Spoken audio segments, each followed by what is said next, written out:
Fala, galera, estamos começando aqui mais um Nordestinos pelo Mundo. Antes de tudo, eu já quero fazer aqueles pedidos clássicos antes de começar. Você vai se inscrever no canal principal, que é esse aqui que a gente está agora. Você vai se inscrever no canal de cortes, que lá tem só o filé mignon da conversa que a gente tem. Se você é uma pessoa que não vê 2 horas, 1h30, 1 hora de conversa, lá é o seu lugar, porque só os cortezinhos vão estar acontecendo por lá. Beleza? Você vai entrar também no nosso Instagram, os Nordestinos pelo Mundo, e o meu Instagram, Léo Vai Pra Marte, tem um monte de coisa para você fazer. Mas vamos assistir primeiro o programa. E hoje eu tô com uma nordestina. Uma nordestina sinistra, Lia Kinderé. Com orgulho. E aí, Lia, seja bem-vinda. Prazer meu, Léo. Obrigada aí pelo convite. Lia, eu vou ler, porque eu escrevi, mas eu quero te apresentar, gente. Eu vou ler só para não passar vergonha. Eu sei que a Sucre, eu amo a Sucre. Sucre é a sua loja, sua marca, seu branding, né? Mas ela foi fundada em 2007, certo? Você estudou na Le Cordon Bleu, acertei? Acertou. Fala aí a pronúncia certa. Le Cordon Bleu. Le Cordon Bleu. Isso foi em que ano? 2004, 2005 e 2012. Foram 3 anos. Beleza. E você também fez o Master Course, em inglês eu me saio melhor, em Cake Design na Wilton School, em Chicago. Isso, em 2008. Você é uma chefe de patisserie. É, mas pode chamar também de cozinheira. Cozinheira. Chefe de patisserie, cozinheira. É mãe de 2 meninas lindas. De 2 meninas lindas que também participaram do meu clipe. Eu acho que participaram. Foi, e você verdade. participou do meu clipe. Talvez o auge da carreira dela foi ter participado do clipe. Tô brincando, viu, gente? Foi... Muito legal participar, adorei. Gente, olha que coisa, né?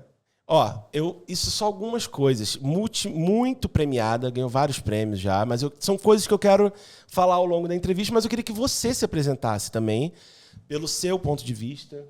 A câmera tá ali. É óbvio que a gente vai ficar conversando aqui, mas agora você pode se apresentar pra galera. Lia por Lia. Meu nome é Lia, eu sou fundadora da Sucre, que é uma marca de snacks que tem o propósito de apoiar mães em situação de vulnerabilidade social. Tem um propósito que se parece muito com a minha vida, porque eu também sou mãe. E sou mãe de 2 meninas lindas, a Rafa e a Nina. E sou confeiteira, amo o meu trabalho e pulo da cama todo dia para trabalhar. Massa demais. Olha, deixa eu já aproveitar, porque o lado social é uma coisa que a gente aqui também está se preocupando muito. A gente vai ter esse lado, como é um projeto novo, a gente também está engatinhando com as instituições, a gente vai trazer a galera do Lar Tintim, a gente vai trazer a galera de várias instituições para dar vitrine para essas lutas também que acontecem pelo Nordeste, né? Fala um pouco desse lado social. Você falou que tem como missão ajudar mães em condições de vulnerabilidade. Fala só um pouquinho sobre isso. O ser mãe, ele já traz muitas vulnerabilidades, né? Não só vulnerabilidades econômicas, mas sociais de uma forma geral. As mães têm mais dificuldade de se colocar no mercado de trabalho. A gente sabe que o mercado foge, né, das mães. Quando você vai numa entrevista de trabalho que você diz que é mãe, você diz quase pedindo desculpa porque é mãe, né? É verdade. Então, assim, a gente reconhece todas essas vulnerabilidades. Eu sou mãe, a Lua, que é a minha sócia, também é mãe. Nós somos provedoras da nossa casa, né?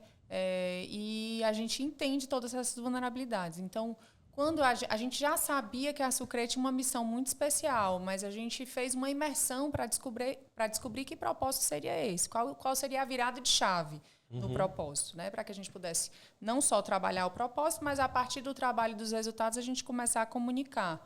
E aí, nessa imersão que nós fizemos uma imersão de um ano com a Gabi Valente, que é uma consultora que veio do Sistema B, que é uma certificação para essas empresas de impacto. E a Gabi veio, fez uma imersão e nós buscamos o nosso porquê. E, através dessa busca, nós entendemos que existiam muitas mães que faziam parte do universo da Sucre como colaboradoras e também como clientes, em todos os níveis de stakeholders, e que o nosso propósito seria apoiar essas mulheres nas suas vulnerabilidades. Então, hoje, o propósito está no centro da decisão da Sucre. Em todas as decisões estratégicas, o propósito fala mais alto. Se eu tiver um caminho que vai me guiar, me levar por um caminho que vai contra o meu propósito, ele com certeza não vai ser a decisão escolhida. Então, hoje a gente tem um RH 100% focado na contratação de mães para todos os níveis, todos os cargos de liderança e de chão de fábrica e de todos os tipos de colaboradores. Obviamente, alguns cargos a gente precisa, né, desse equilíbrio do masculino, né? Então, a gente tem sim muitos homens trabalhando com a gente e que são muito engajados com o propósito também. Tem que estar alinhado, né? O que é mais bacana, o seu propósito pessoal tem que estar alinhado com o Lógico. propósito organizacional, senão não funciona. E os homens que trabalham com a gente entendem quando a gente faz essa pergunta que eu vou te fazer agora. Léo, onde você estaria se a sua mãe tivesse tido a oportunidade de se desenvolver profissionalmente para uma empresa que incentivasse, investisse, acreditasse nela? Aonde você estaria hoje? Eu acho que a minha mãe... É até difícil falar da minha mãe, né? Porque minha mãe hoje ela tá num momento bem difícil, né? Tá indo pro hospital agora, né? Mas a minha mãe é o maior exemplo da minha vida. É o maior exemplo da minha vida. Eu acho que eu só fui criado por mulheres, né? Então, ela teve que suar para ter as oportunidades, como você mesma falou. Ela virou gerente de recursos humanos da Cândido Mendes, mas ela só conseguiu isso porque ela teve que fazer 10 vezes o trabalho que um homem teria feito. Isso eu tenho total consciência que ela é o maior exemplo da minha vida. Então, assim, eu acho que se ela tivesse tido as oportunidades desde o início, a vida dela teria sido muito mais fácil. Eu já vou começar a chorar. Teria sido muito mais fácil e teria tido um pouco mais de sossego, né? Assim, na vida dela. Mas minha mãe é foda demais. E aí é onde a gente Onde que eu estaria, né? Que você perguntou? Onde você estaria. Talvez tivesse tido mais oportunidade, mas eu não quero dizer isso como se eu não tivesse. Não, entendo. Porque ela fez tudo pra eu ter, né? Exatamente. Mas essa pergunta, ela é uma pergunta que vai fundo porque ela traz o sentido do propósito. A gente entende que a mãe, ela é a agente transformadora da família. Ela é. Se você transforma a vida da mãe, você transforma a vida dos filhos em consequência. Então, o que a gente entende é que a gente pode impactar a sociedade positivamente, impactando a vida dessas mulheres, dessas mães. Total. Então, assim, tanto que... Vou dar um exemplo besta, mas é um exemplo quando se fala do Bolsa Família ou de qualquer bolsa que é dado, né, de auxílio, ele é dado para a mãe. Ele não é dado para o pai, né? Porque a gente precisa garantir que aquilo vai para os filhos. Total. E aí, então, é isso. E quando você dá pra mãe, é a garantia de que vai. É a garantia que vai para os filhos. É foda isso. Mas é a verdade. Assim, isso é uma coisa que acabou traçando a minha vida, porque eu fui meu pai teve um papel comigo até... Eu sou amigo do meu pai hoje, né? Hoje a gente é amigo, a gente é próximo. Mas houve um hiato, né? Durante a separação, assim, né? E eu fui criado por mãe, avó, irmã, só mulher. Então eu tive, de fato, essa parte da minha adolescência até minha vida adulta só com mulheres à minha volta. Eu acho que isso acabou sendo um fator determinante até para a minha própria empresa. Né? Na minha própria empresa, mais de 60%, 70% do corpo é feminino e cargos de liderança, assim, coordenadora, gestora de tráfego, é tudo feminino, mas eu acho que é muito por causa da minha criação. Eu sempre tive isso próximo de mim, né? Você é uma exceção. Né? Você ter tido uma mãe com uma história de luta e tal, e ter vencido e ser bem-sucedido, né? Uma exceção. É uma exceção. Mas que bom, né? Que bom que você está aí para dar exemplos para essas mães também de que é possível transformar a vida dos filhos, né? Mesmo passando por todas as vulnerabilidades e por todas as dificuldades. Eu acho que o mais importante, até da transformação que você está promovendo com a sua ação, com a sua mentalidade, e o que eu tentei fazer com a minha foi, se eu tive o exemplo dentro de casa da luta feminina para trabalhar, para pagar conta, para me botar na escola, para trocar de escola porque não está conseguindo pagar essa, para fazer aquilo e tal. Quando eu virei empresário, quando eu virei uma pessoa que iria contratar outras pessoas, dentro da minha principal preocupação era que as pessoas que trabalhassem comigo tivessem um alívio nisso. Porque eu estava conversando com a Ellen e a Ellen falou uma palavra que me marcou muito. Ela falou assim, alivie uma pessoa. Quando você puder aliviar uma pessoa, você está fazendo um grande bem.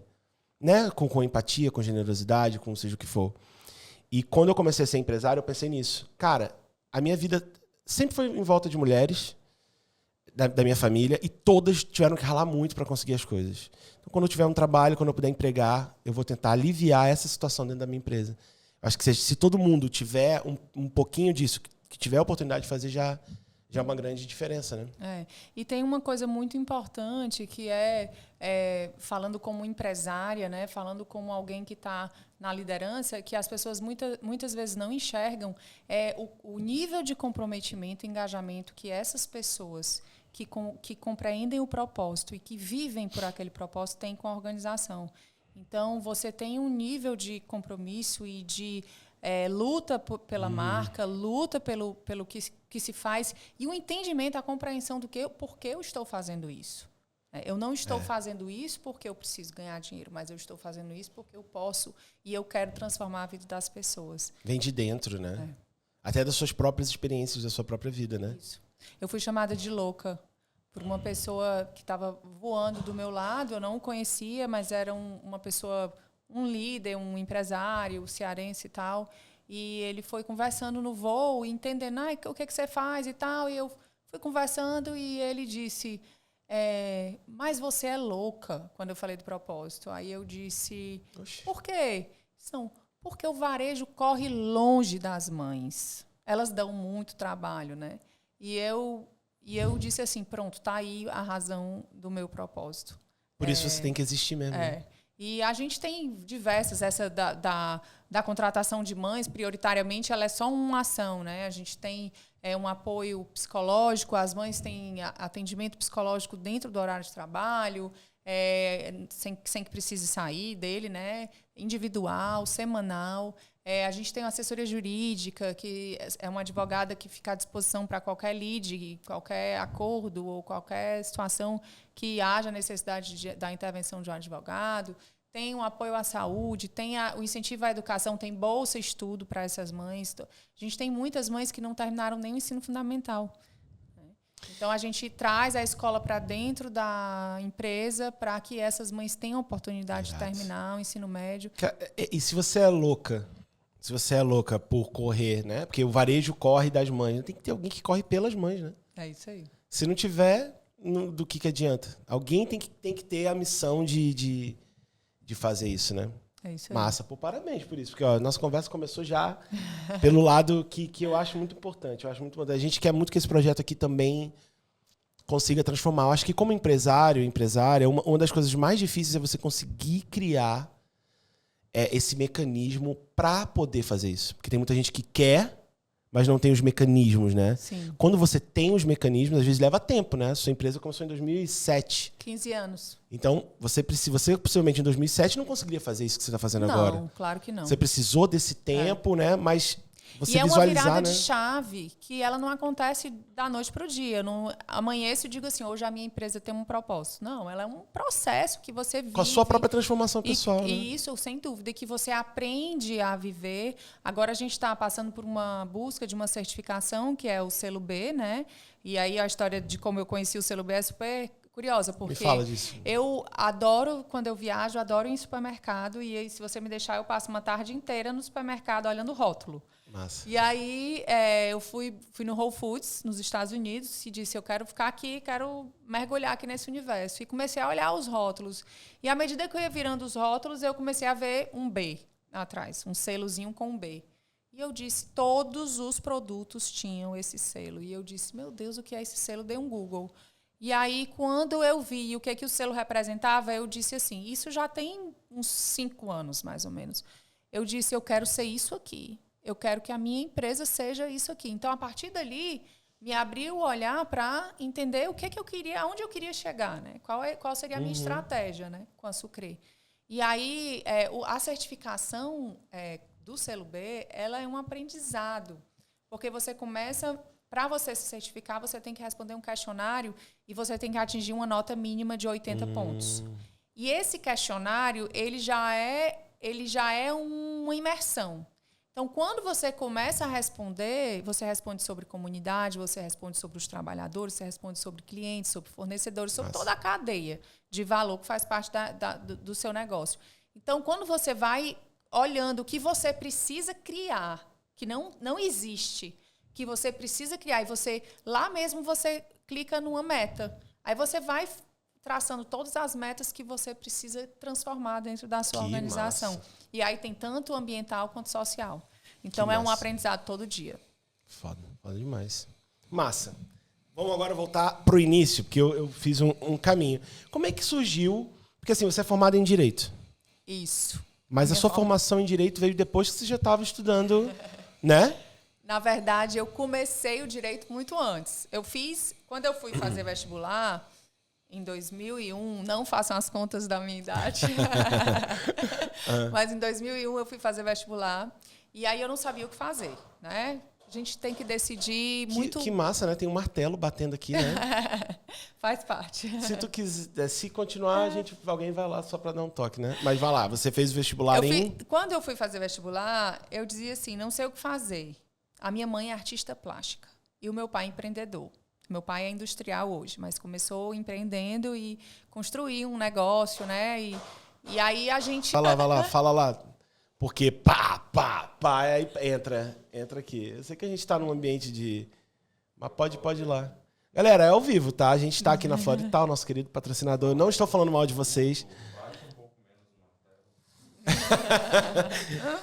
Tem como você bater sem encostar? Sem fazer barulho. Sem fazer barulho? Mas eu acho que ela vai avisar lá, pronto. Vamos seguir aqui. Estamos com a câmera. Então vamos. Gente, vai rolar uns papapá, mas a gente já passou por coisa pior. Faz então, parte. Em 2001... Não, então, em 2001, quando eu tinha que prestar vestibular, eu disse, pai, não sei o que fazer. E aí o meu pai disse, você tem que fazer algo que te faça pular da cama todo dia para trabalhar. Isso é importantíssimo, né? Mas, já que você não sabe o que é, vai fazer direito. Porque eu era coordenadora geral do Sonhar Acordado, um projeto social que trabalhou 15 anos aqui no Ceará, um projeto Sonhar que vem Acordado. do México e tal. Eu trabalhava com 500 jovens voluntários, eu era coordenadora geral, estava em cima de um palco falando para muita gente. Então, eles diziam, você fala bem em público, você gosta de ler. Eu sou humanas mesmo, assim, adoro ler, adoro escrever, né? Me dava sempre muito bem em redação, português, história, etc. Então, você vai fazer direito. Eu disse, bom, eu vou fazer direito porque eu realmente não sei o que fazer, né? Claro. Então, fui fazer direito. Mas eu cheguei a trabalhar 1 ano no fórum como assistente de uma vara civil e eu não pulava da cama todo dia para trabalhar, obviamente, né? E eu tenho uma história com a cozinha que é o seguinte. A minha mãe, como viajava bastante, a gente ficava com a tia-avó, tia Guinete. E ela é uma confeiteira de mão cheia. Tem 95 anos, ainda cozinha. Ainda cozinha. Super lúcida. E ela ficava comigo e com os meus irmãos. E à tarde a minha diversão era ir para a cozinha. Então eu, muito pequena, já cozinhava muito bem. Eu aprendi a fazer bala de café, bolo de fubá. Com 11 anos eu já sabia fazer pão francês. Então eu gostava muito, mas naquela época não tinha faculdade de gastronomia. Não existia no Brasil. Só tinha curso técnico. Então, eu fiz direito. E aí, durante a faculdade, eu fui convidada para trabalhar num buffet da minha cunhada, que era um buffet de festas infantis, para trabalhar no administrativo. Ela ia casar, precisava de alguém para ajudar no administrativo, no escritório. Como eu só estava estudando um expediente, disse, bom, vou lá ajudar no outro expediente. Claro. E aí, eu comecei a voltar o meu olhar para a cozinha, porque eu amava cozinhar, eu entendia de cozinha, e lá não tinha nenhum dos donos olhando a cozinha. Então, eu achava que eu tinha que incrementar a cozinha, e eu comecei a gastar dinheiro com livro, com curso, e eu disse, bom, tem alguma coisa errada, é isso que está me fazendo pular da cama todo dia para trabalhar, não é mais o direito. Então, quando eu decidi, eu cheguei e disse, pai, me ajuda, eu preciso estudar e tal, e aí ele disse, mas você vai trocar o direito pela cozinha? Aí eu disse, vou, pai, porque você não me disse que eu tinha que fazer alguma coisa para me fazer pular da cama? Então, é isso. Aí, quando eu disse isso, ele se convenceu e me ajudou. Então, aí eu tranquei a faculdade de Direito. E foi atrás. Fui atrás de fazer a Cordon Bleu em Paris. E aí eu pesquisei no Brasil, não tinham cursos que fossem legais, assim, e aí fui então para Paris. Me preparei e fui para Paris. Tu só se formou depois, então? Só me formei em 2018. Tu concluiu. Vou concluir, né? Concluí. Mas esse foi o sentimento? Não, vou concluir para não deixar isso Vou concluir para aberto. fechar o ciclo. E também porque eu queria fazer um MBA. Eu estou fazendo um MBA agora na Dom Cabral, incrível, em executivo, né, em gestão. E eu tinha que ter o diploma. Ah, tem que ter um diploma, E né? o direito estava muito perto de terminar. Porque quando eu voltei de Paris, eu continuei fazendo bem devagar e tal, mas continuei para concluir, para ter o ensino superior, né?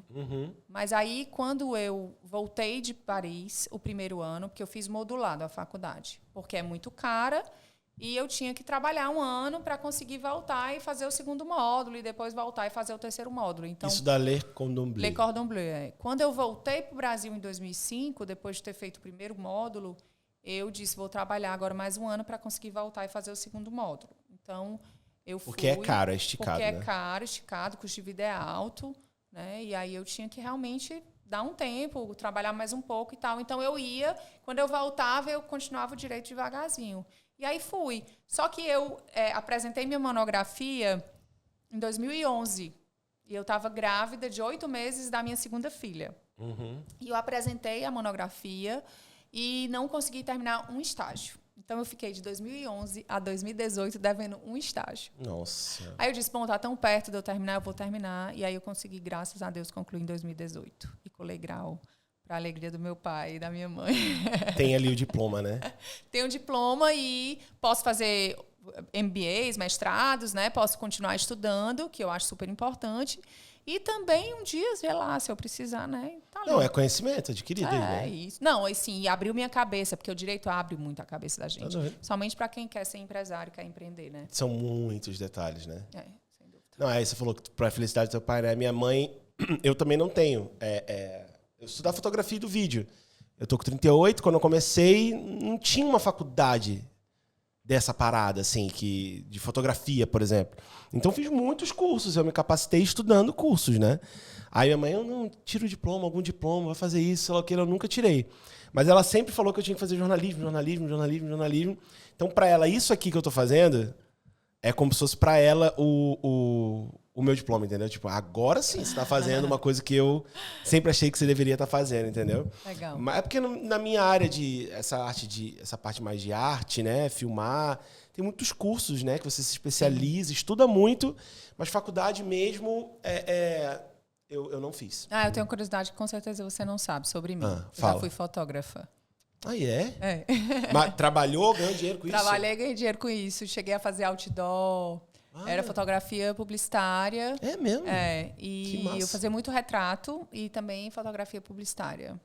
É uma coisa séria mesmo, estúdio, né? Tinha 17 anos, mais ou menos. E por que não continuou com a foto? Dos 15 aos 18. Porque teve uma hora que eu tive que decidir, né? E aí paixão, o amor pela gastronomia... Vamos falar do amor da mais alto. gastronomia.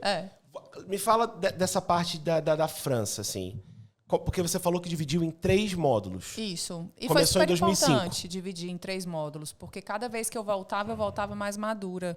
Já voltava tinha colocado com mais, em prática? Voltava com mais experiência. Quanto tempo né? tinha cada módulo da Le Cordon Bleu? São 3 meses. São 3 meses cada módulo. 3 então, meses eu cada passava módulo. 3 meses, passei 3 meses em 2004, 3 meses em 2005 e 3 meses em 2012. E você estudou com gente muito sinistra? Muito sinistra. Gente que está fazendo muito sucesso hoje. Que você, tipo, no mundo. Porra. Se eu não tivesse aqui, isso aqui eu jamais iria sacar. Não, a Cordon Bleu, ela abre muitas portas. Eu saí de lá com uma oferta de um estágio incrível, num lugar incrível. Lá. De um chefe muito mais incrível, mas eu não fiquei porque eu já tinha uma vida aqui, porque eu já tinha minhas filhas e porque eu tinha a Sucre, quando eu terminei, em 2012. Em 2012, quando eu estava lá, a gente ganhou o primeiro prêmio da Veja. E aí eu estava lá, né? E foi muito bacana, porque eu dividi isso com todo mundo que estava lá, né? E aí com os professores e tal, que já me conheciam, né? Já estava no final, no último módulo. Mas foi o primeiro prêmio. Então eu tinha uma vida já, que eu não conseguia ficar lá para aprender mais, parada, né? Para aprender mais. Então, mas a faculdade realmente ela abre muitas portas. E lá era a parte da confeitaria. Isso, só confeitaria. Lá você pode fazer o grande diploma, que são as duas, né? Cozinha, quente e confeitaria. Ou você pode fazer só um ou outro. E eu escolhi, desde sempre eu sabia que eu queria ser confeiteira. E a que você fez nos Estados Unidos, na Wilton School? Era Cake Design. Cake Design, design de bolos, né? Uhum. Também é confeitaria artística. Mas é uma coisa bem diferente. Qual a diferença de uma para outra? Bolo de casamento, por exemplo. Tá. Aquele bolo confeitado, 5 andares, eu vou aprender no design de bolos. Não aprendo na confeitaria da França. Na confeitaria da França, eu vou aprender a fazer todas as técnicas de confeitaria, inclusive o bolo de dentro. Mas aquela decoração de fora é bem específica, bem artística, as flores de açúcar. Eu fiz muito bolo de casamento, né? Mas aí eu tive que parar de fazer porque eu não dei conta de tocar uma empresa, né? E também fazer os bolos, porque era eu quem tinha que estar envolvida. Essa parte do estudo, você sente que quando você está na faculdade...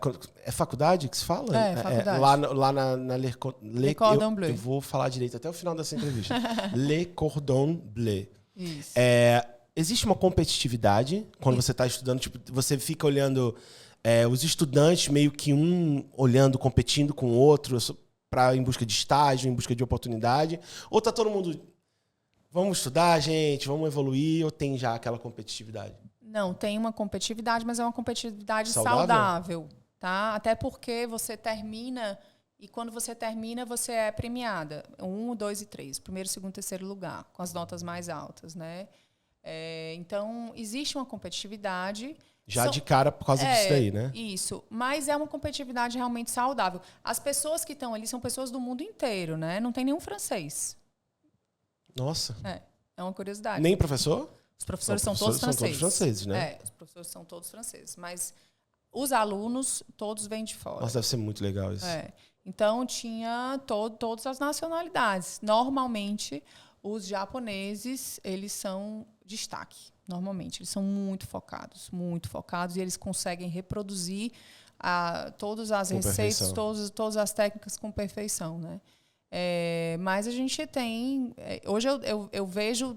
eu tenho 3 brasileiros que estudaram comigo e que são grandes chefes, né? Hoje tem a Luísa, que a Luísa hoje é chefe do Emiliano, no Rio. Ela é uma grande confeiteira.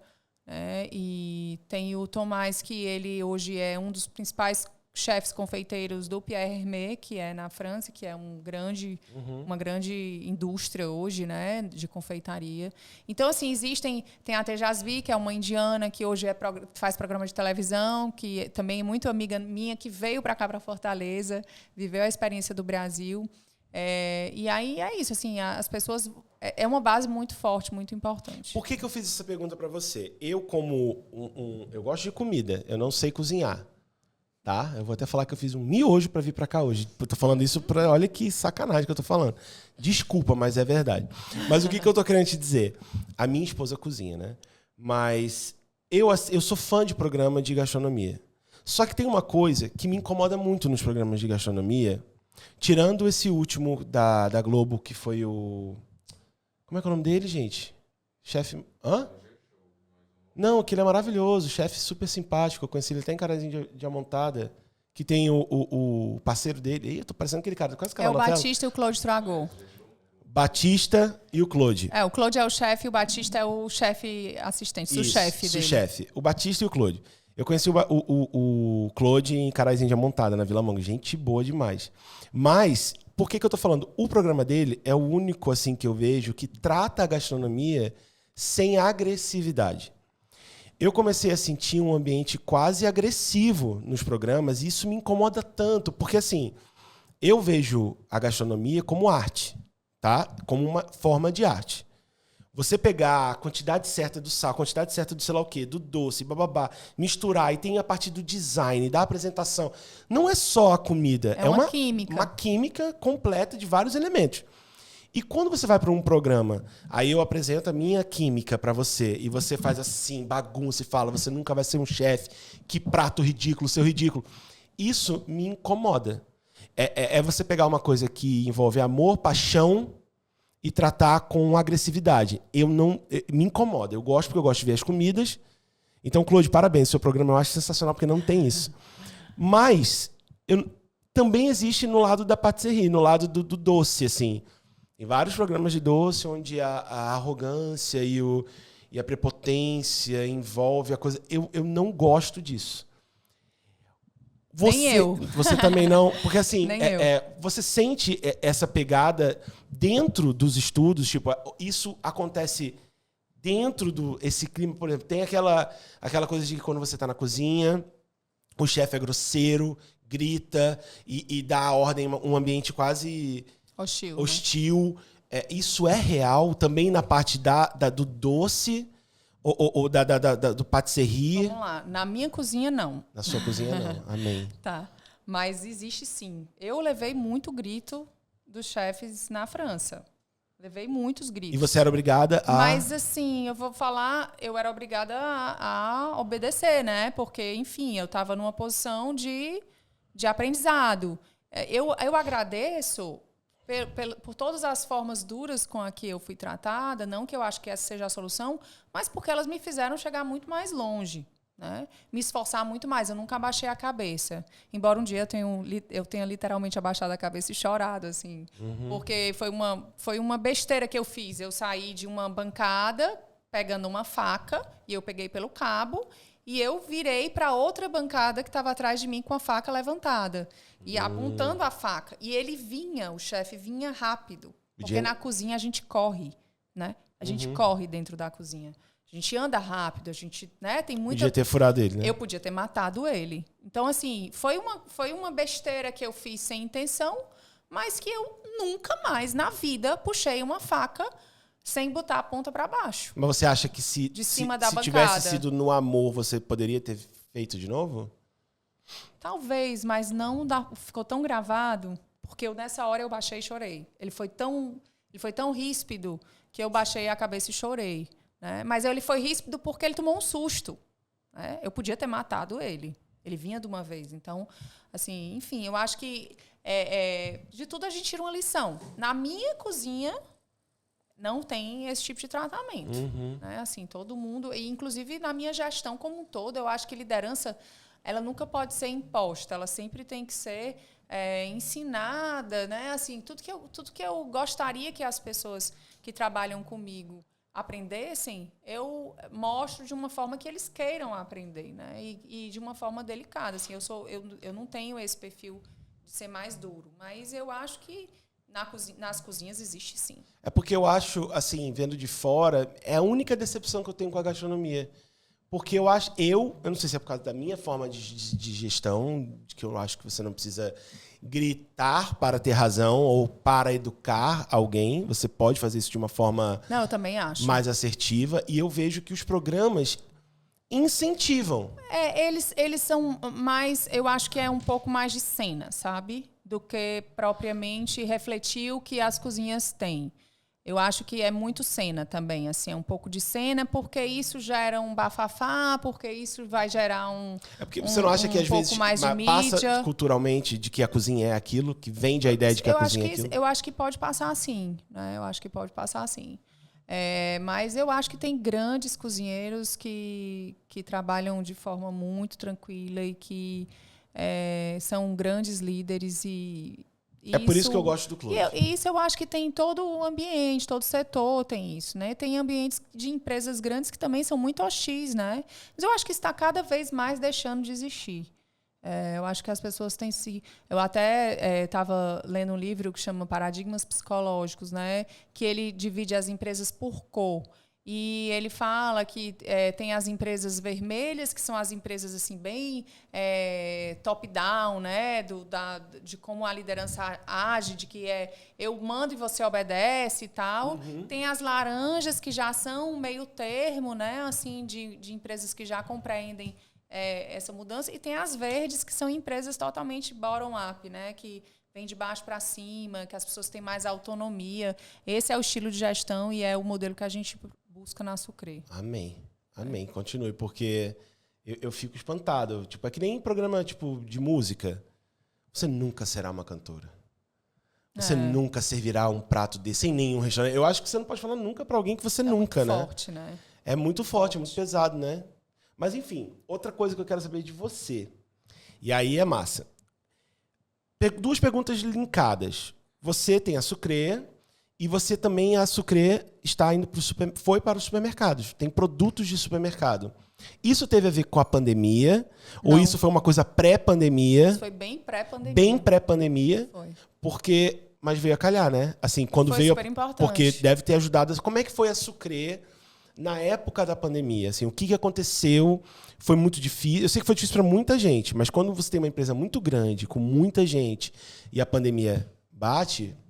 Se você não está sólida, se você não tem caixa, se você não tem outras possibilidades, como, por exemplo, no caso, você está em supermercado, né? Fica difícil. Como é que foi esse processo de ter produtos em supermercado, expandir isso, né? Esse processo aconteceu com a gente, começou a acontecer com a gente no final de 2015, início de 2016, ou seja, foi pré-pandemia, né? Mas a gente, de fato, lançou o primeiro produto em 2018. Então, foi 2 anos antes da pandemia. A gente já estava atuando no supermercado, já tinha vários clientes abertos. E a pandemia, para os nossos produtos que a gente tem em supermercado, ela foi um momento de crescimento, porque, embora muito difícil, mas a gente cresceu. Por quê? Porque as pessoas ficaram em casa e quem estava entregando uma solução de praticidade, né, de sabor em casa... Saiu na frente, né? Saiu à frente. Então, como eu já tinha vários canais de vendas abertos, a gente só cresceu. Né? Então, nós crescemos de 2019 para 2020, que foi o primeiro ano de pandemia, 120%. E de 2020 para 2021, nós crescemos ainda mais 60%. Então, foram 2 anos de muito crescimento, muito trabalho, né? Criação de novos SKUs, a gente chama o produto nas redes de supermercados de SKUs. Né? Hoje eu tinha um em 2018. 2019 eu lancei mais 2, que eram as coxinhas o primeiro foi a coxinha de frango, o segundo e o terceiro foi queijo e carne de sol. E aí depois a gente lançou a de doce, brigadeiro, e depois a de bacalhau e agora a vegana esse ano. Fora isso, a gente tem a Melhor Que Farofa, que são 3 farofas saborizadas, né? Bacon e barbecue, banana e castanha de caju. E a gente tem os 2 sucroques, que é o sucroque de brownie e o sucroque de caramelo salgado. Então, a gente criou mais SKUs. Então, a gente foi crescendo, expandindo. E hoje a gente está atuando em várias cidades, né? Além do Ceará. Além do estado do Ceará, a gente está em outros estados também. Mas você acha que esse crescimento de 180%, né, se você for calcular, né, 120 mais 60, foi também por causa do mercado, né? A gente cresceu... Porque você tem a sua loja física lá. A loja continuou crescendo, né? Hoje a gente tem uma loja que cresce mês a mês 40% em relação ao mesmo período do ano passado, né? Irado. Que é um número bem bacana para uma loja física, né? Mas o período da pandemia fez a gente crescer, sim. E são 2 anos que talvez sejam fora da curva. A gente só vai saber disso depois, né? Mas são 2 anos que o varejo alimentar cresceu bastante. O pessoal estava amarrado, né? Tava todo mundo amarrado em casa. E quando liberou um pouquinho, a galera quer sair para comer, né? Isso, exatamente. Então, assim, a gente vai sentir esse ano como é que, de fato, vai ser a nossa curva. Porque, como você disse, estava todo mundo em casa tendo que consumir em casa, né? Deixa eu te perguntar, todos os produtos que tem lá na Sucre, você que criou? Foi. Todos que estão ali, você que criou? Eu crio, mas eu crio com qual participação de todo o meu time. Claro. Né? Eu crio, eu desenvolvo, eu penso no produto e aí a gente vai criando junto com o time, as pessoas dão ideias e tal, e acaba sendo uma co-criação. Mas a ideia original é sua. É sempre minha. A gente vai lançar ainda esse ano, mas 3 SKUs que são produtos que eu desenvolvi, né? Mas aí a gente vai melhorando as receitas. A gente faz um primeiro teste. Aí, não ficou legal. Aí o Felipe ou o Gabriel, que trabalham comigo, dizem assim, vamos colocar isso aqui, vamos mudar esse ingrediente, ou vamos fazer mais grosso, vamos fazer mais fino e tal. Então, a gente vai incrementando, né? Entendi. E testando. Mas a ideia principal... A minha maior competência, eu acho que é desenvolvimento de produto. Nossa. É pesquisa e desenvolvimento. Todo docinho que tem lá passou pelo seu olhar. Passou. Vamos saber, né? Então, pronto. Outra coisa que eu ia te perguntar aqui. Qual foi o chefe de patisserie? É chefe de patisserie ou se eu falar chefe de patisserie tá errado? Chefe patissier ou chefe de patisserie? Então, eu vou falar chefe de patisserie. Chefe patissier. Chefe de patisserie. Que mais te influenciou, assim? Eu queria saber que mais te influenciou em todos os tempos, assim, esse cara daqui ou essa mulher daqui, sinistra pra caramba. E quem que você tá vendo hoje como um novo talento, assim, uma pessoa que você, putz, isso aqui tá... Pode ser mundial. O Bachur, eu acho que é o chefe que mais me influenciou. Ele é costarriquenho, se eu não me engano. Mas ele é incrível. Bachur, B-A-C-H-O-U-R. Ele trabalha em Miami. Ele trabalha no San Regis, eu acho, é um desses hotéis. Ele tem vários livros lançados. Ele é mais novo ou ele é... Não, ele não é um senhor, mas ele é um adulto, digamos assim. Né? Um adulto. Mas ele é incrível. Ele é um confeiteiro bem artístico, dá muita aula, dá muita consultoria, mas muito talentoso.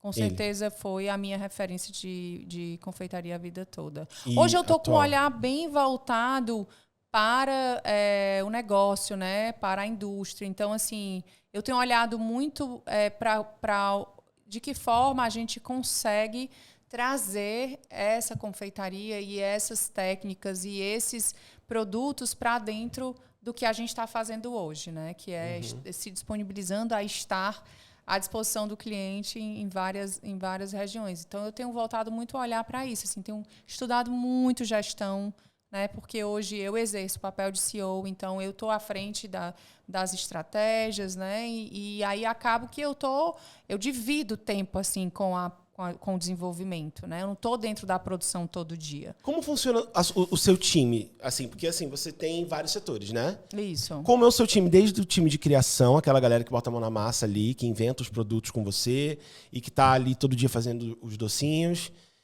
A galera por detrás. Quantas pessoas compõem o time da Sucre Brasil hoje? Hoje são mais de 120 pessoas. Eu não vou saber te dizer o número exato. 120 pessoas. Eu não vou saber te dizer o número exato, porque toda vida que eu puxo tem uma diferença, né? Normalmente, para mais, graças a Deus, está crescendo. Hoje a gente já está com um time formado em Recife, a gente já está com um time formado no Rio Grande do Norte, a gente está formando um time no Piauí. Então, dominação do Nordeste. Nordeste. A gente está crescendo. Eu tenho um colaborador a Kelly, que é uma colaboradora de São Paulo. Então, a gente já está, né, expandindo bastante, mas eu sou a CEO, eu tenho a Lua, que é a minha sócia, que é COO, né, que toca a parte de operação. A gente tem um conselho consultivo, que é formado por mim, pela Lua e por mais 2 pessoas.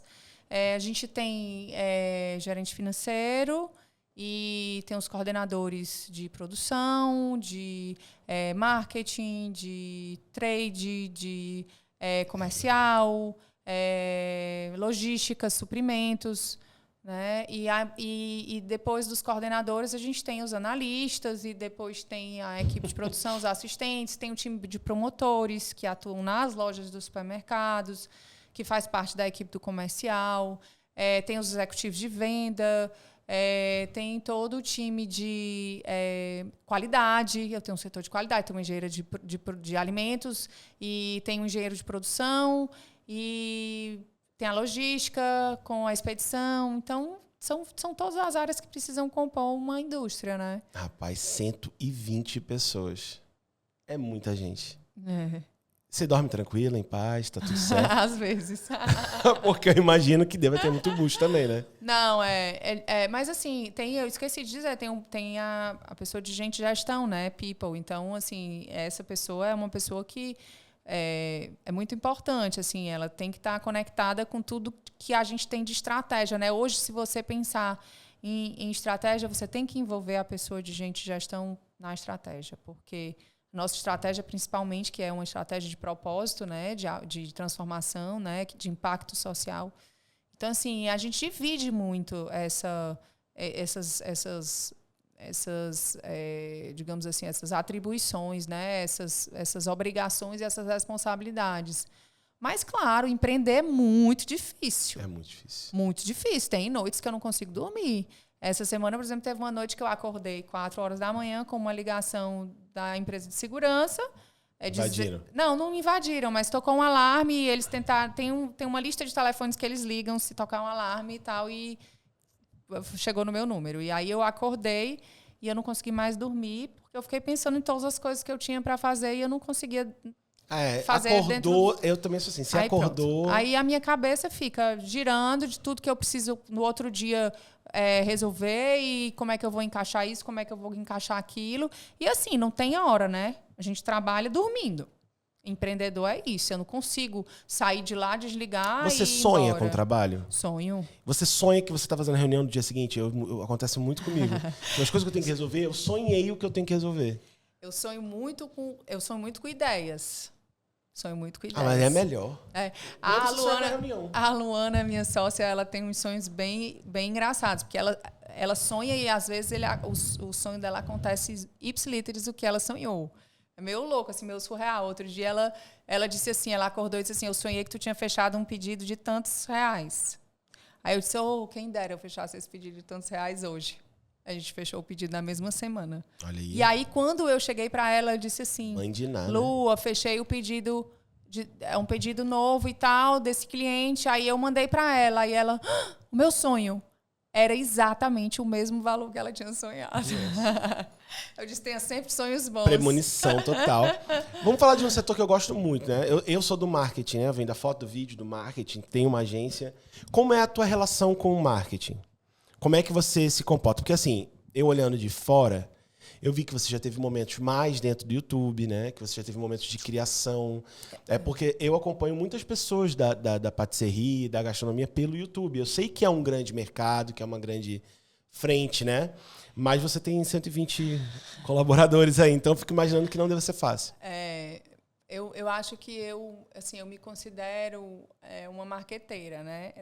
Natural, não estudei para isso, mas eu sempre gostei muito de marketing, eu sempre atuei como comunicadora, né? Eu consigo desempenhar bem essa função e eu amo compartilhar conteúdo. Sou muito feliz, mas eu não tenho tempo. Assim, queria conseguir. Hoje, no momento em que a gente está, eu não consigo ainda dividir e focar, né? Focar nos canais, Lia, né?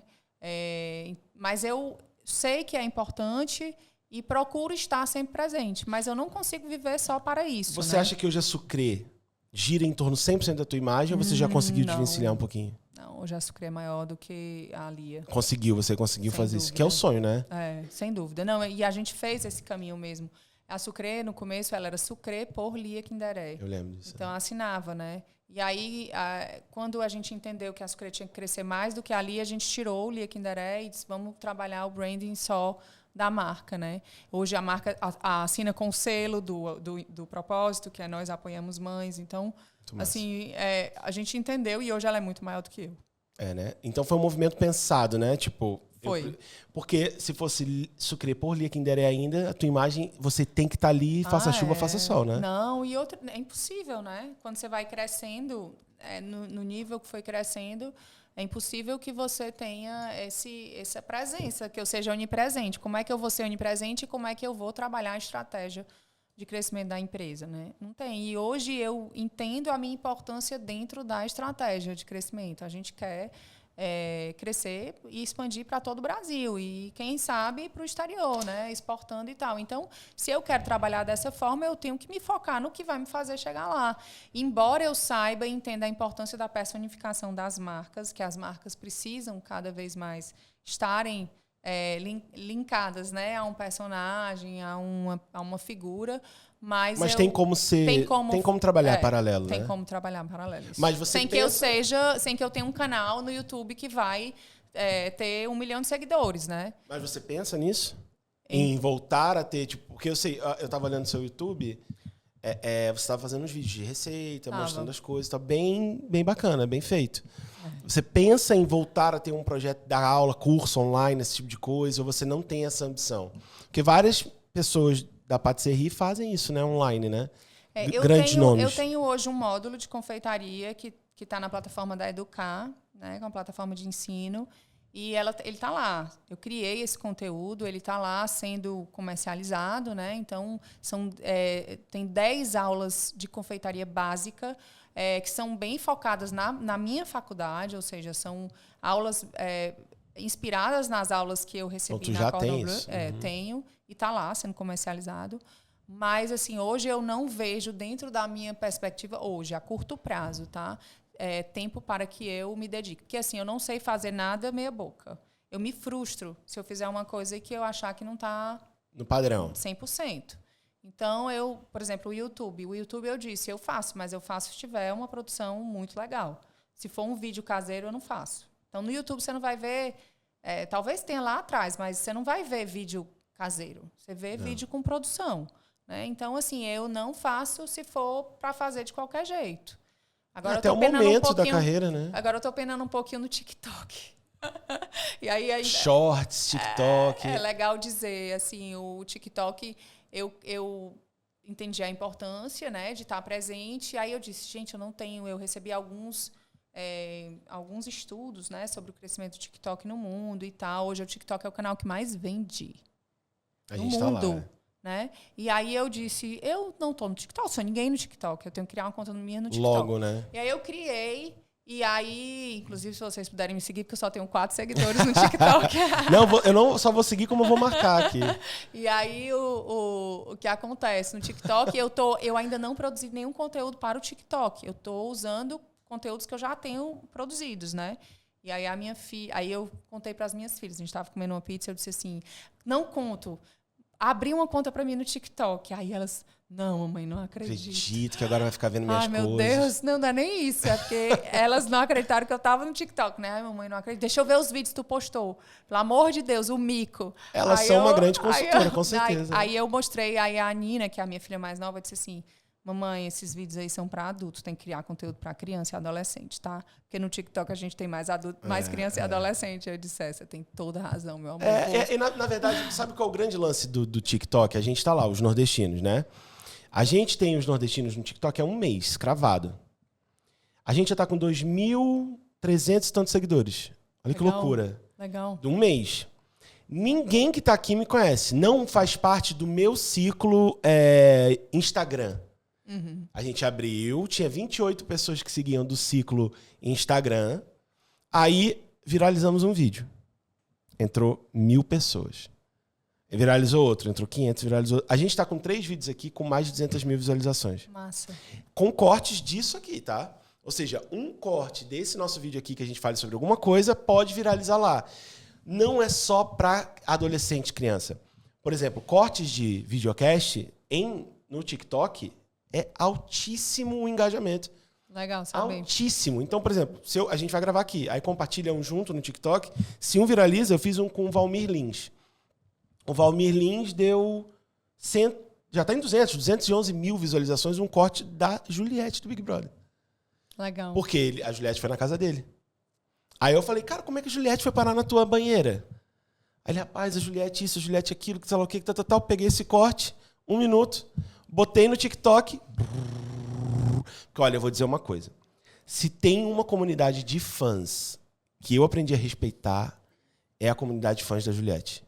Eu nunca vi uma movimentação tão, né, gente, assim, forte e fervorosa como a dela. É verdade. Um corte bateu e todo mundo lá, cactus. Nossa marca até tem um cactuzinho também. E, tipo, todo mundo... Então, a comunidade dela é muito forte. E no TikTok é absurdo também. Se você tiver conteúdo pensado, receita, cortes de receita, isso é um sucesso no TikTok. Não é só... Não é só isso. Isso aí você não vai ver. Não vai ver, e nem eu vou fazer, entendeu? Mas receitas, Pô, tem cliente nosso, por exemplo, a Seja Naturaliza, que é uma cliente que tem produtos fitness. A gente basicamente tá fazendo receita para TikTok, receita para... Por quê? Porque viraliza, as pessoas gostam de ver isso. Você não precisa estar dançando no TikTok, não.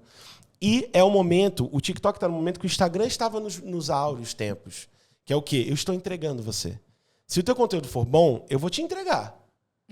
Aí se 10 pessoas, 100, 200 gostarem, eu vou entregar mais. Eu vou entregando. O Instagram já não faz mais isso. Não faz. O Instagram, ele basicamente... Espera que a gente patrocine. E isso vai acontecer com o TikTok, tá? É questão de tempo. Então vamos surfar essa onda, Surfar a onda do TikTok agora, antes que essa onda passe. É isso aí. Ó, a gente tá falando de criadores de conteúdo. Eu não sei se você conhece o Vinícius Costa e a Raíza Costa. Conheço, sim. O Vinícius Costa e a Raíza Costa, eles são grandes inspirações para mim e pra Deb, assim. Ele mora em Nova York, né? Ele também é videomaker, trabalha com publicidade, premiadíssimo. Ela é foda. Assim, a forma como ela conduz a rede social dela, o posicionamento dela, a forma como ela... Eu admiro muito aquele casal. E foi basicamente por isso até que eu te perguntei sobre o seu posicionamento no YouTube, porque quando eu vi os seus vídeos, eu vi um extremo potencial de, se você não parasse com aquilo, virar também uma dessas pessoas do YouTube nacional, entendeu? Porque você fala bem, você se comunica bem, tem o que falar, né? Você não é uma pessoa que caiu de paraquedas, né? Então, se um dia tu voltar pro YouTube com força, eu acho que seria um sucesso demais. Quem sabe? Um dia eu tenho condição de voltar com força. Porque a gente deu uma parada e aí eu tinha que realmente me focar. Tá lá o conteúdo, né? Mas a gente não tá trabalhando. Não tá trabalhando, não tá focado, né? É muita coisa, isso. né? Até porque seria mais a Lia, né? Seria o lado da Lia, né? É a Lia. Né? Embora a Lia se utilize muito da Sucre, a Sucre se utilize muito da Lia, né, em alguns momentos para levar conteúdo e tal, até porque eu acho que a nossa rede social da Sucre, ela não pode ser só olhando para o próprio umbigo. A gente tem que gerar conteúdo, né? Lógico. E por que não partilhar conhecimento? Não só da Lia, mas de outras pessoas que estejam dentro da organização. Você é a favor, por exemplo, você é a favor de dividir o conhecimento, né? Total. E sabe como eu me sinto? Porque na gastronomia, às vezes, as pessoas escondem um pouco, não? Mas isso é besteira, porque informação tá no mundo, assim, a gente não tem que guardar nada, né? Assim, obviamente, eu não vou estampar a receita do Sucroque, né? Que é um produto que eu dependo dele para viver e tal. Então, assim, a Sucre é um produto da Sucre, eu não posso estampar. Mas eu compartilho conhecimento e eu me sinto, sabe como? Eu sinto como se eu estivesse retribuindo, né? Porque, fazendo a energia girar, né? Porque eu acho que eu sou tão abençoada de ter tido a oportunidade de estudar fora, numa escola que muita gente sonha em estudar e não tem condição de estudar. E dividir isso é bom. E eu poder dividir isso, assim, me traz muita paz. Então, eu gosto muito de dividir, eu gosto de ensinar, eu gosto de ver as pessoas reproduzindo o que eu ensinei. E na pandemia, eu comecei essa coisa do YouTube...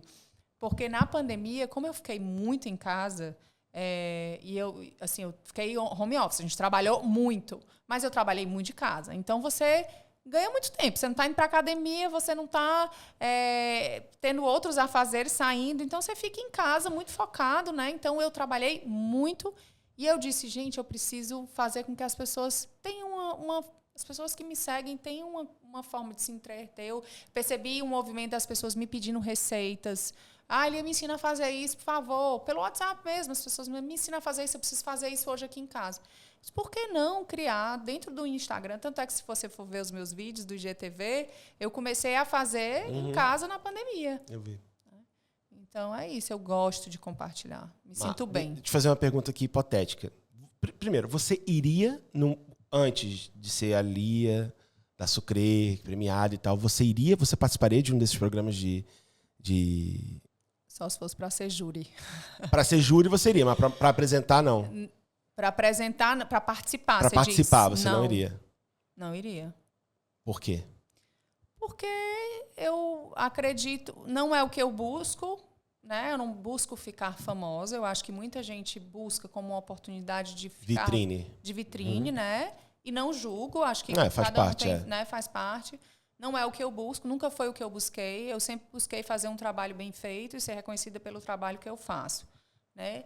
E eu acho que é como a gente fala, assim, eu acho que tem muitas variáveis que vão te fazer ter sucesso num programa como esse, que não necessariamente estão ligados ao teu talento e à tua competência. Então, eu acho um risco. E aí eu sempre dizia, eu acho um risco que é desnecessário. Já fui convidada. Mas eu... Já foi convidado para participar? Para participar. No início, eu fui convidada para participar.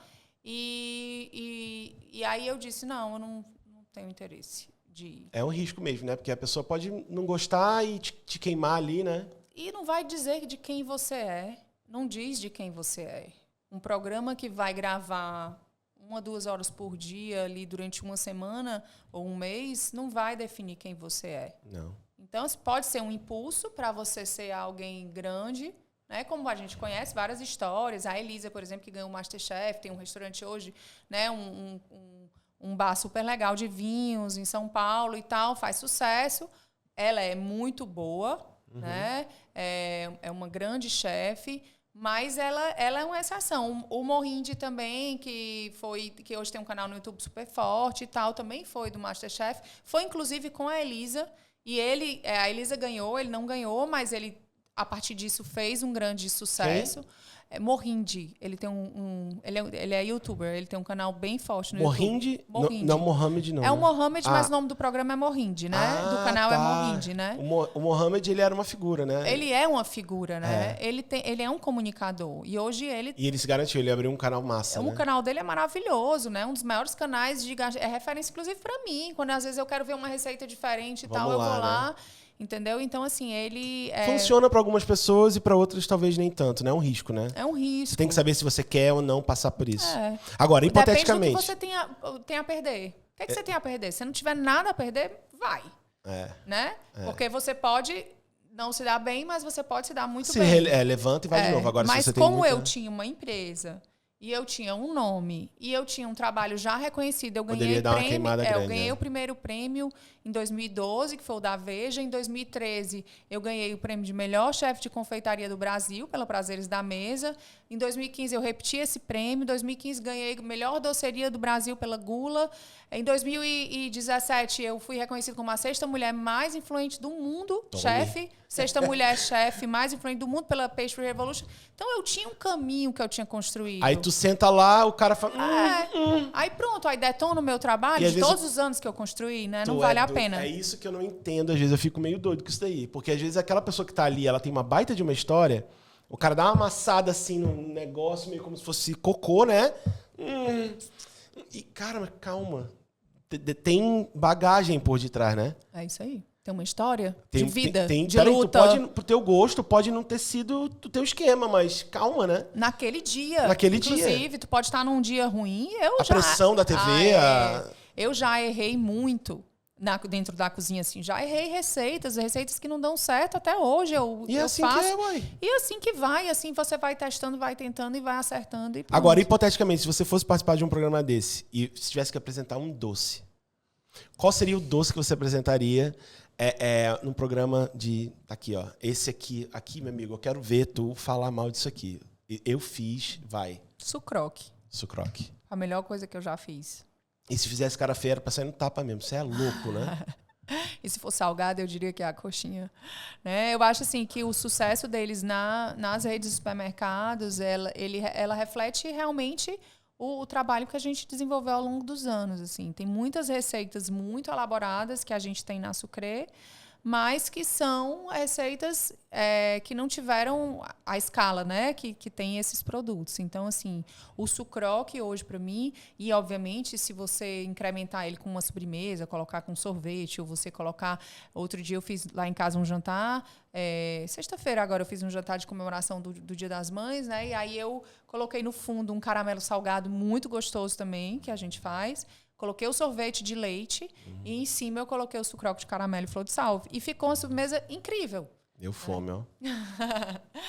Então, a tua ligação com a gastronomia, ela vai muito além da patisserie, né? Porque você, agora, principalmente com esse lance do supermercado, né? Não é só doce, né? Não é só doce. São snacks. São snacks, né? Mas a sua paixão por gastronomia também é ligada ao salgado? Ou é, assim... Não, cara, minha ligação com a gastronomia, ela é muito mais do doce. Muito mesmo. Eu sei que você estudou patisserie, mas eu digo... Como é que é a tua ligação ali na cozinha com o salgado? Você também desenrola valentemente? Na verdade, eu comecei desenvolvendo primeiro o salgado, né? Lá atrás, quando eu era pequena e tal, que eu cozinhava na cozinha, tinha o doce ali, tinha a bala de café e tal, mas tinha o salgado que eu fazia em casa, que eu cozinhava, gostava de fazer um sanduíche diferente. Quando eu ia fazer um sanduíche, não era qualquer sanduíche, era um sanduíche incrementado. Então, eu sempre tive mais acesso à cozinha salgada, né? Mas, assim, sempre voltado para essa coisa mais petisco, mais snacks, né? Embora eu saiba cozinhar, né? Cozinha quente, claro, e eu cozinho no meu dia a dia, adoro cozinhar. Inclusive, na minha casa tem uma cozinha que é só minha, né? Que não é a cozinha da casa, que não é a cozinha da casa, mas é uma cozinha que eu tenho para testar receita, para receber amigos, para receber a família e tal. Então, eu amo cozinhar. E aí as pessoas, quando me veem cozinhando, dizem assim, ai, deixa eu te ajudar. Eu disse, não, senta aí, que agora é o meu momento, né? Porque eu não estou na cozinha o dia todo. Infelizmente, eu não consigo estar na cozinha o dia todo na Sucrê, né? Não dá mais, né? Não dá mais. Mas ainda aparece. Sim. Não, todos os dias eu vou na cozinha, eu entro, eu olho, eu provo, eu dou, né? Tô Não ali, grita com a galera. não né? grito, só trato bem. Alguns me chamam de mamãe. Olha aí, coisa boa. Mas eu gosto mais assim, ó. Deixa eu te fazer uma pergunta. Na verdade é o seguinte, a gente está caminhando para o fim da nossa conversa, mas a gente tem um ritual aqui, que é o quê? O que você... 3 coisas que se eu ligar, pegar o teu Spotify agora, o que você tá ouvindo? 3 artistas que você tá ouvindo no teu Spotify.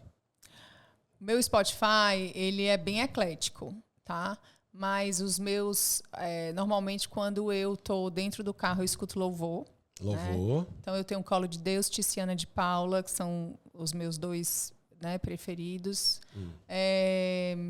E eu escuto muito Mumford & Sons. Já fui pro show. Não, passei um perrengue no show, aí dá pano para outro podcast inteiro só para contar o show do Mumford. Mas resume o que aconteceu, cara. A gente tava na Peroba, e aí eu e o Ciro, e aí a gente começou a tomar um vinho e tal, e tava escutando o Mumford, e tava escutando o Beirute, que é outra banda que eu amo.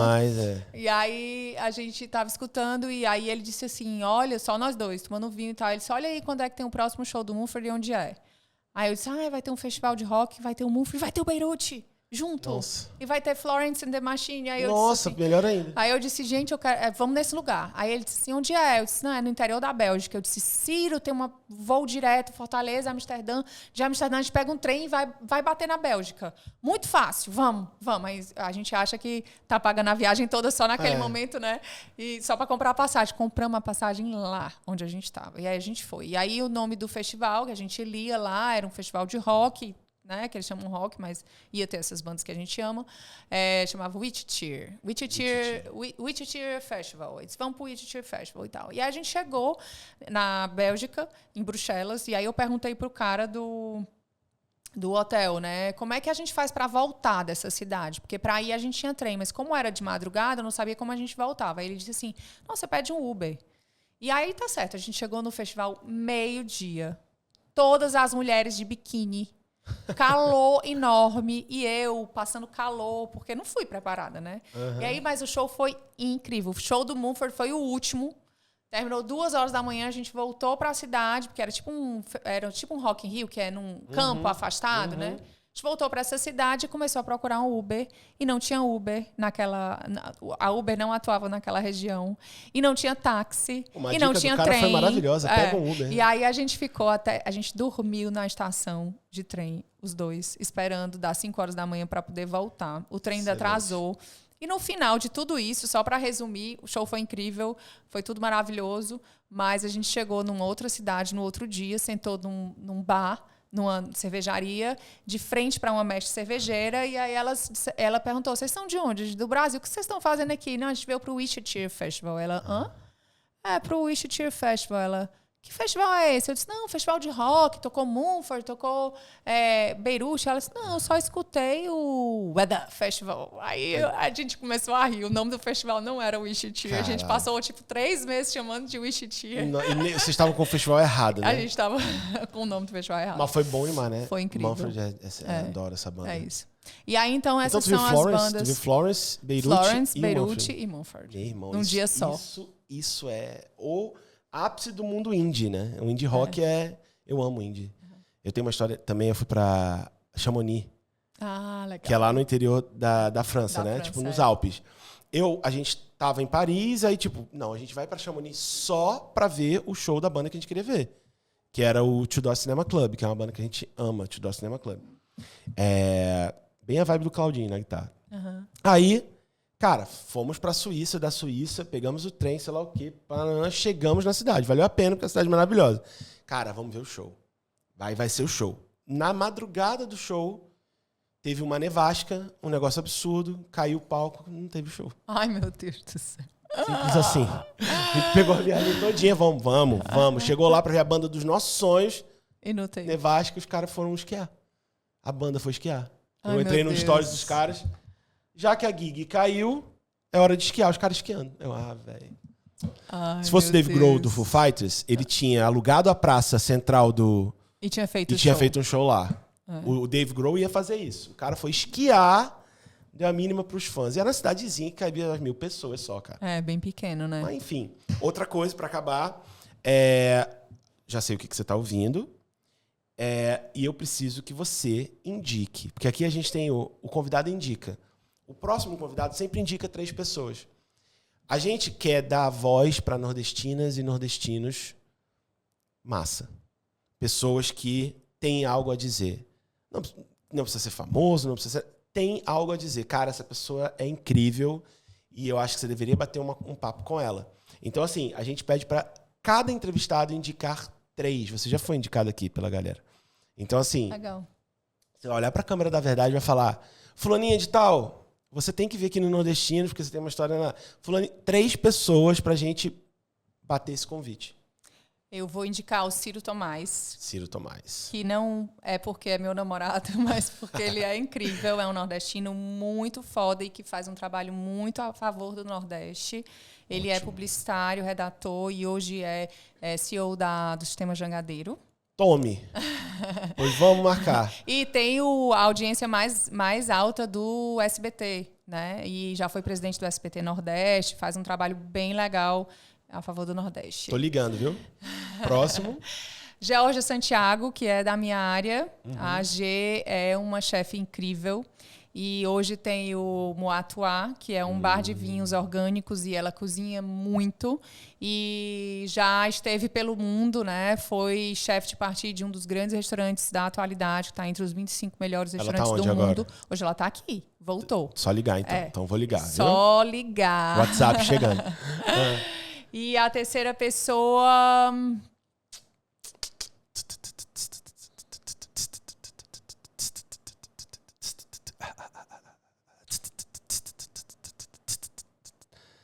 Sua ligação, né? Tipo, retornará em 2 minutos. Tiziana Rolim. Tiziana Rolim. Tiziana Rolim faz um trabalho incrível. Arquiteta, na Somos né? não. Ela é empresária. E ela tem uma empresa de impacto. E a Somos que ajuda e auxilia outras empresas a encontrarem seus propósitos e a viverem um impacto social. Tá indicadas 3, o WhatsApp será passado, eu entrarei em contato com todo mundo. Massa dessas indicações é porque 70% das pessoas que são indicadas aqui, vem. Entendeu? Tipo, a gente tá... É uma estratégia, né? De marca, a pessoa vai, indica, aí eu mando o vídeo, ó. Só eu não tô chamando não, amigo.